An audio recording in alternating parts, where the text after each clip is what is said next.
Record rainfall has also been causing havoc here in Cork in Ireland. With no safe access to the village by road and around 150 homes cut off by the rising waters. It seems the severe weather that's affected parts of Britain for days is not going away anytime soon. And as you can see here, the River Shamrock has burst its banks and we have been poorly hit with it, to be honest. Just look at the scene of water here. The water's gone in everywhere, so nothing's been saved, even any of our equipment that is in a shed. This is going to take some time for us to recover from. It's going to take us a lot of time and a lot of conversations with a local, with our insurance provider, which I'm not looking forward to at all. I don't like dealing with those at the best of times, and this certainly is not going to be the best of times. So we're going to have a look into it. Unfortunately though, it's what the hand that has been dealt to us. We'll have to wait and see. What we can try and do is get ourselves operational as soon as possible for the next summer.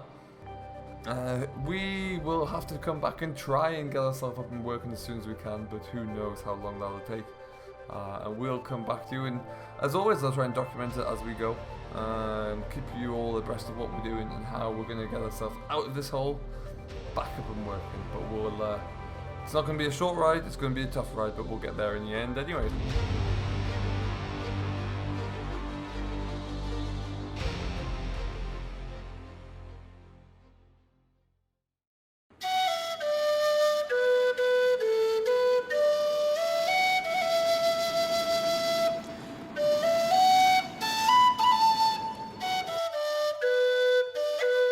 Well, hello folks, welcome along.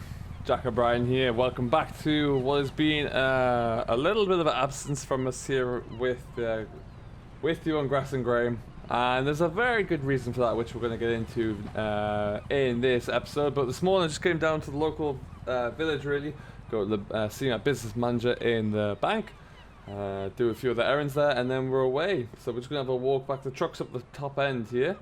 So we're just going to have a bit of a walk along and get ourselves all set and away. So how are you doing anyway? Hope everyone is fantastic. Whatever you're getting up to, do let me know down below. It has been a while now. You may have remembered the last time we did speak. Oh, sorry, Monset. We had a bit of an issue. We were on the cusp of what turned out to be one of the biggest storms and floods in record, particularly here in the area of Shamrock. And yeah, that nearly put us out of business. And if I'm being brutally honest there, it was close. It was very, very close. We lost a lot of property. We lost a couple of machines. We had to replace a few different machines there, and we lost a lot of our contracts as well for the first little, the first 6 months really, because fellow farmers were in the same position. We're going to go this way. And we're going to head on out. I'm going to show you. So there's been a lot of change, a lot of upheaval since we last spoke, since I last recorded anything. We're going to have a bit of a look into what that looks like today and show you why that had to happen. Now I think at the beginning of this video there, you would have seen a little recap on what was happening, and it was brutal. There was an incredible amount of rainfall in the space of about 48 hours. There's like a dam, a weir further up the river, which burst and was destroyed really by the sheer force of the flood, which brought an unprecedented level of water down through in the valley. The valley itself was flooded out. We were flooded out. Many of the farms were as well. The village itself that we're in there remarkably didn't suffer too much external damage. There was a lot of businesses, shops and homes were flooded a little bit there, so they had some water damage, but nowhere near the extent of what that could have been. But the farm took a pounding. We're going to have a look at it right now as we follow this little road along. Fortunately, that neighbours up here on the right, they were a little bit higher, and so whilst they were stranded for about 2 days, they didn't experience any damage, but we did. And we're gonna just come over the bridge here and show you what that looks like now, really, and just show you the extent of that damage. To the extent whereby this farmyard here is closed. It is designated unsafe right now. So what we're gonna do, unsafe to be used as a business, which means one of two things. Well, both things actually.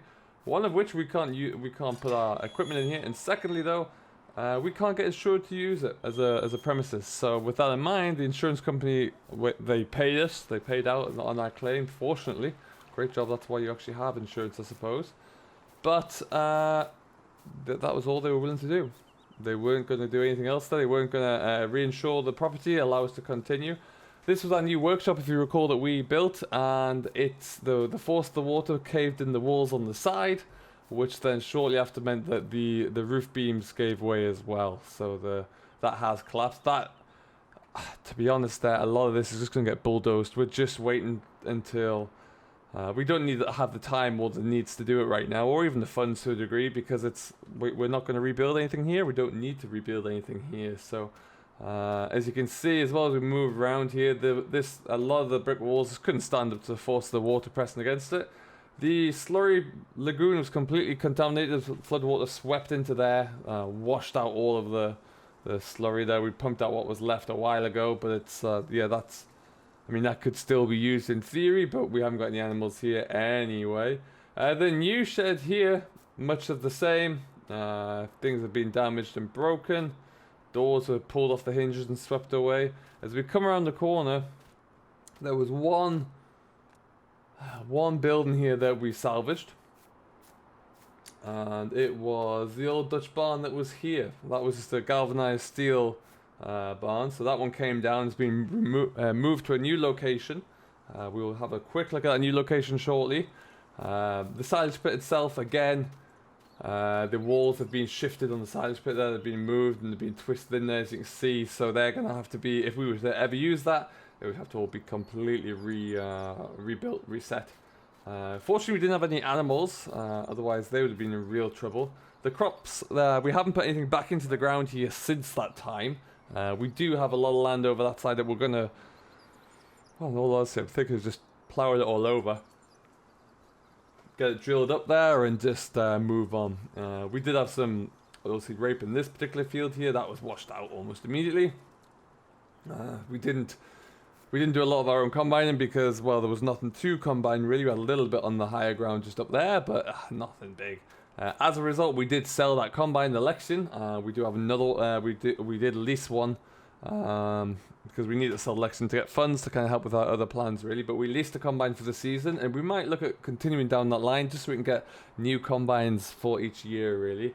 Our combine was great. It's getting a little bit old though. Again, another shed here which caved in.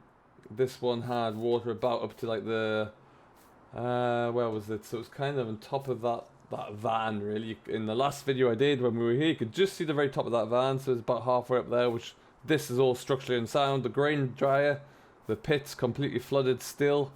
The grain dryer itself is washed out, it's a write-off, doesn't work. So we need to look into that one. Yeah, so all that is a no-go, unfortunately. We might have to, at some point we're going to have to see about getting a new version. Now this was, because it's slightly higher, this was alright actually. The water only came up to about here, so we just missed out here. This is a little bit higher, as you can see. So that was quite fortunate, but still, they weren't agricultural buildings anyway, you know. This is a bit more, we could have salvaged this one. It's a bit rustier. Did lose a wall here as well. As you can see, we came in before it was deemed unsafe. We did come in and do a little bit of tidying up and resalvaging everything, but then we got told that we can't use this under any circumstances as a business, so or as a business residence really. So we've had to move on really. It's been crippling. It's been a very stressful year. There's been times where I thought about just selling the rest of the fleet and jacking it in.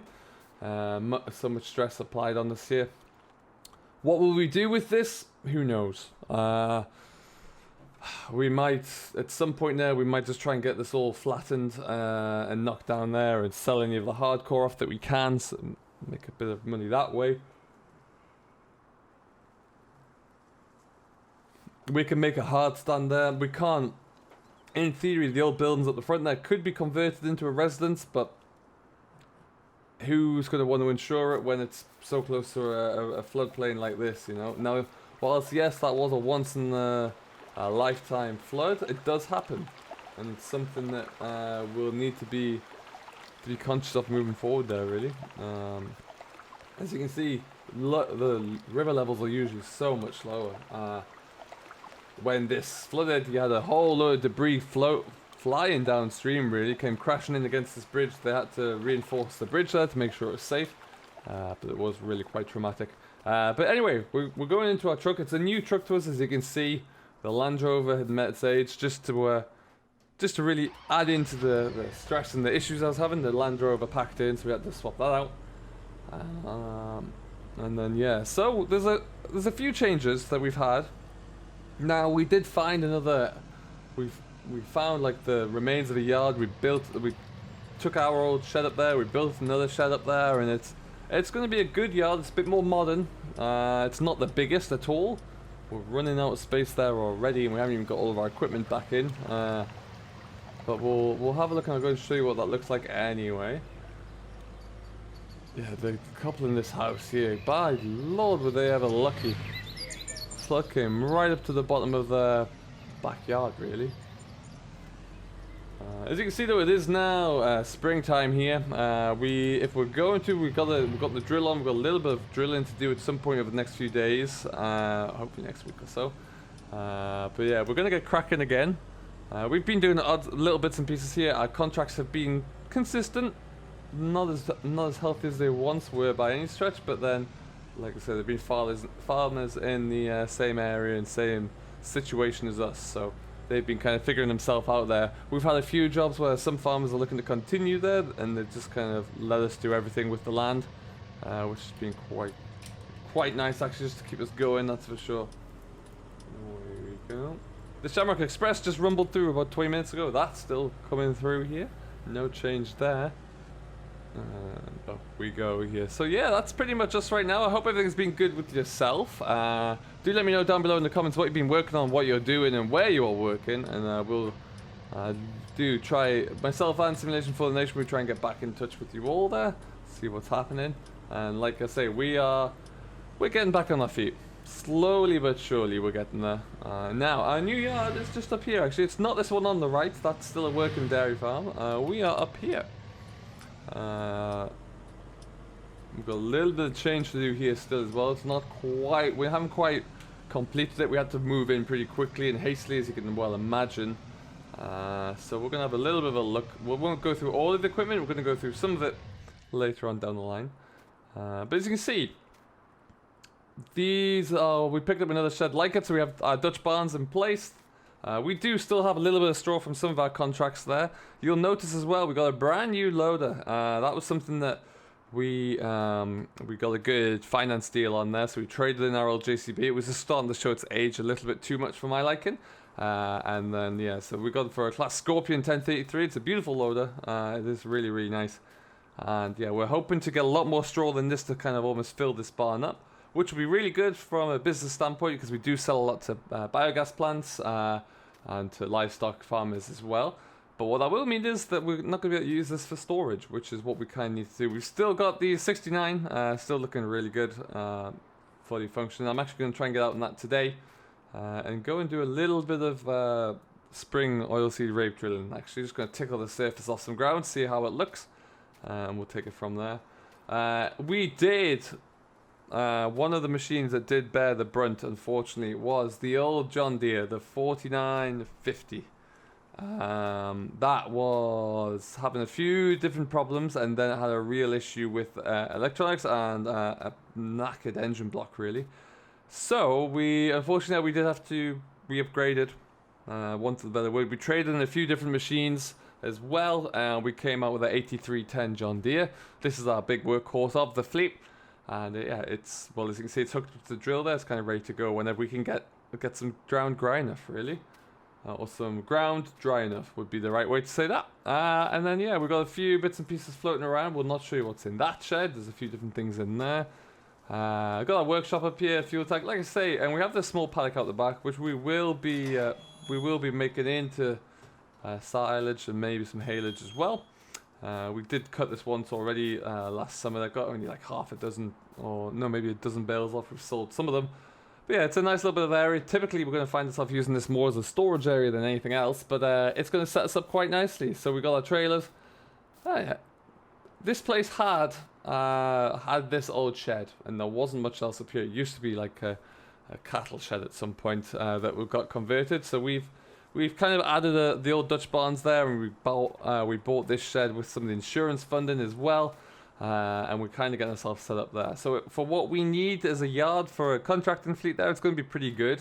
We still need to get some of our equipment brought back up, as I mentioned. But we're getting there. Slowly but surely we're getting there. So that's the main thing. That's all that we can kind of, all we can hope for really in this situation. Now, what we're going to do though, we're just going to jump ourselves into our own, into the John Deere, into the 69. At the moment there, we have not got the rest of the team back. Daisy isn't back with us yet. They are, well, when the floods happened there, we lost all of our work, so I had to lay everybody off there. I'm seeing if I can get them all to come back in at some stage, because it would be great to have them all back on board for sure. And hopefully we will be able to get those guys to come back in and help us, because they were invaluable to the operation. This is a little bit tight in here. There we go. So we're going to head out and do some of our own land this morning on the other side of the river. So we're going to pretty much head back down where we came from, really. But we're going to go a different way just to show you what the rest of the map, what the rest of the area looks like, really. There we go. And off we go. So we're going to go straight down as well. So yeah, a lot of damage has been done there. We are on the track to getting back online now. Really, I think we should be good. Give or take another year of hardship, really. Well, we'll just have to see if we can progress through. But yeah, I'm trying to be optimistic there and bring ourselves back in line, and we should be okay. Unfortunately, we had great insurance coverage, and thank God we did. Otherwise, that would have been us there and then, just gone. It's completely sunk, pardon the pun. So. Yeah, it's always nice to see, and we'll be able to hopefully just continue on.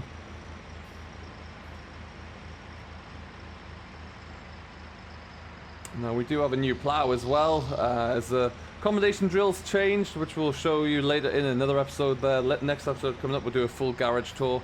And it's going to show you where all of our new bits of equipment are. We have got a few things that just weren't able to work anymore.